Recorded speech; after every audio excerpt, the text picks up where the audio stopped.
This here is Johannes at Benka Products. Today we are working on an Orthman ripper, 12 row. Got 2 tanks in the back, hydraulic pump, and OnSite. It's the overview of it. So on this particular unit, P2 P brackets, we had to bend them at 90 degrees so we could mount them flat for mounting our check valves. And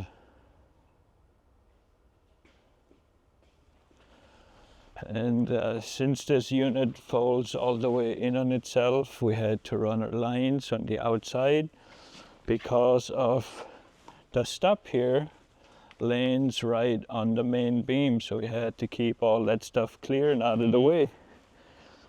On our main flow boards, we had to stay within the non-folding portion of it, just the same thing, make sure we stay clear for the boom to come in and not hit our boards. And we still got them so we can see the gauges for diagnostic purposes. We got boom section valves on each board, so it's every 6 row shut off on this particular unit. We got our flow meter mounted here on the main coming in and then teed out to each of our boom valves. And I like putting the boom valves on the board. It just is very accurate far as shutting on and off. We're right by our flow meters, so it keeps it really nice that way. We got the pump sitting back on the rig itself, and we're gonna run this PWM on this unit. We can go back there and look at the pump setup, which I think you already took. Hit with stuff.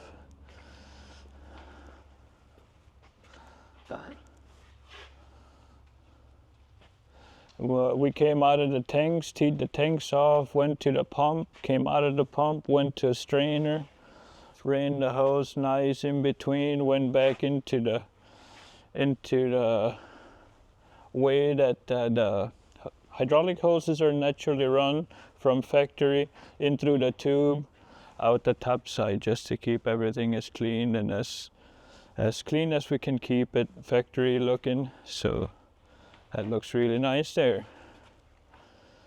So I think far as the setup wise for plumbing, that's pretty much it. And now we'll go to the electric side of it.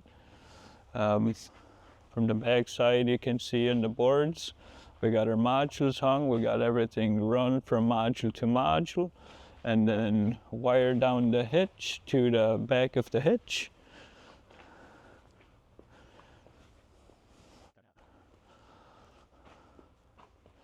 Again, we ran it alongside what we ran all our other stuff, electronics wise. We ran everything in the same spot, factory, so it looks nice and clean. Down the arm here and all the way to our hitch. So that's, now we're gonna go to the inside of the cab and hang our monitor, and then we'll hook up the electronics in there and show you how that all goes. Okay, I am gonna set up the screen. Yeah, I'm gonna get all this stuff unpackaged here. I'm gonna put the ram mount and the cradle. I already got my ball hung. While you were out there, I quick did that. So I'm gonna screw, and all the parts come with it except this ball. That's usually keep a couple. This guy comes, ram mount kit comes in the kit. Now take it apart here. We got a set of screws as well that comes with it, long and short. And I'm gonna take the one side off. I'm gonna leave it in the box because we're not gonna use it, because I got my easy ball here. Makes it a lot easier to take it in and out of here if you have to, if you're switching it from tractor to tractor, or all in all just a little bit simpler.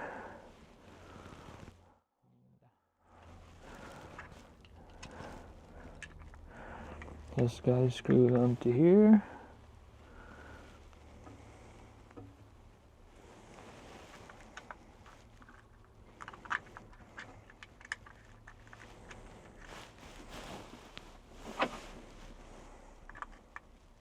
Brought my screwdriver, otherwise I'd have to use my leather main.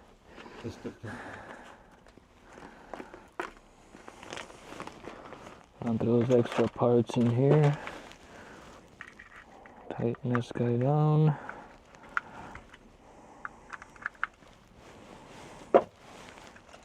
I also went ahead and put a power connector on there.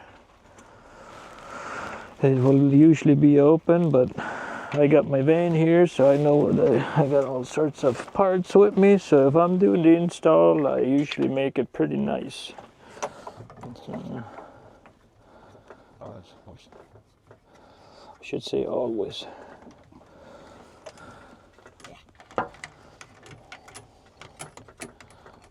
Just hang this guy back here after I'm done. And then I'm going to take this guy apart. I'm going to run the one side out in the back, plug it into the hitch. And then the Y here is the one that gets plugged into the cradle.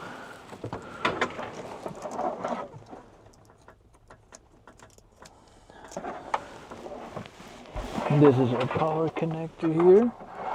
And this other side, we'll run outside through here.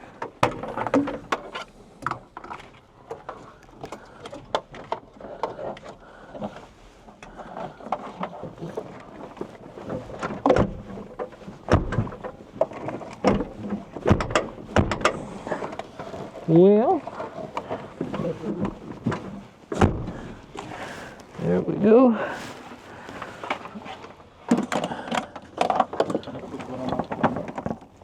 What's that? Well, most it's got a little channel over in the back side here. Sure. And yeah, some tractors like the John Deere's come with a rubber that have a slit in it, and you just take it apart, stuff it in there, and then throw it out the window. Throw the monitor in here, and then we'll go outside and plug all our stuff in, and then we're gonna fire it up here. And so you're already done wiring it yeah. inside. That's how easy it is. Yep. Well, it's even easier if you got all your connections and everything in here. Let's plan out a little bit and make sure this whole thing a lot quicker. Yeah.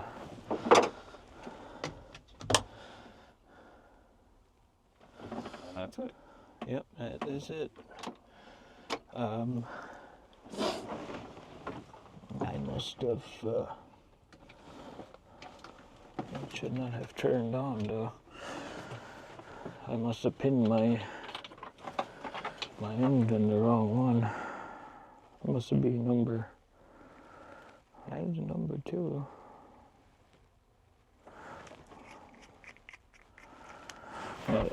Take this guy out here once. I got the monitor plugged in, I got power hooked up, and I got the hitch cable plugged in. Turn on the key, and then it's hooked up on switch power, so it'll turn on with the key switch.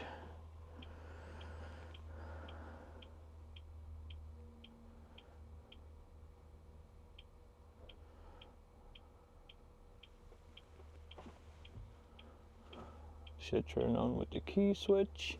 It did, but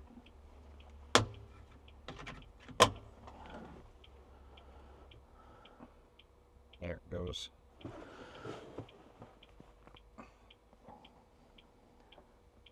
Let it power up. At the shop we usually test them to make sure everything works and everything's set up, so we're just going to verify that hooked up to power and everything turns on and both modules turn on. And a different day we'll make sure everything actually flows. We don't have no pump hooked up today.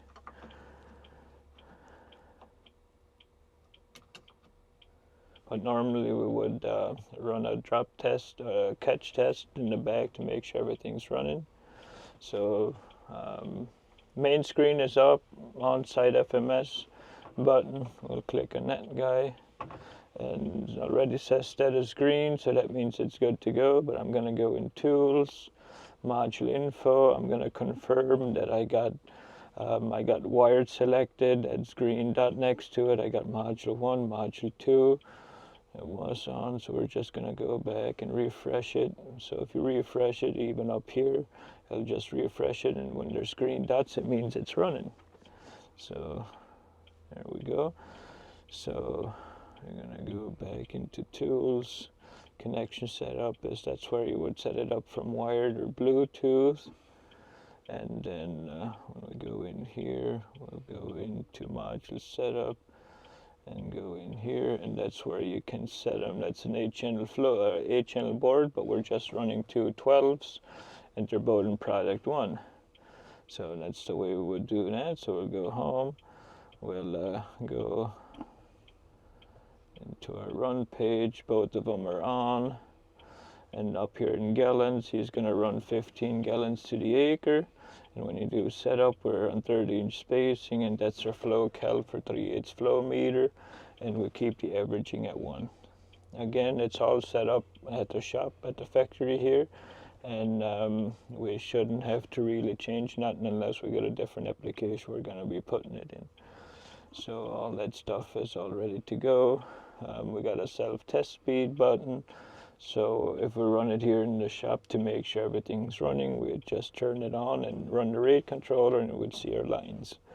We do not have anything hooked up for pumping water at this moment, but we will make sure it all runs and is ready to go before he goes to the field. Down here you can see we got one board on 6 rows on one board and 6 rows on the other board. We're running a 12-row strip till. So that should cover all that stuff. Green status is go. And then when we shut our tractor back off at the end of the day, it's going to go offline and it will shut back off in 30 seconds. You can wait for it or not. Yeah. There it goes.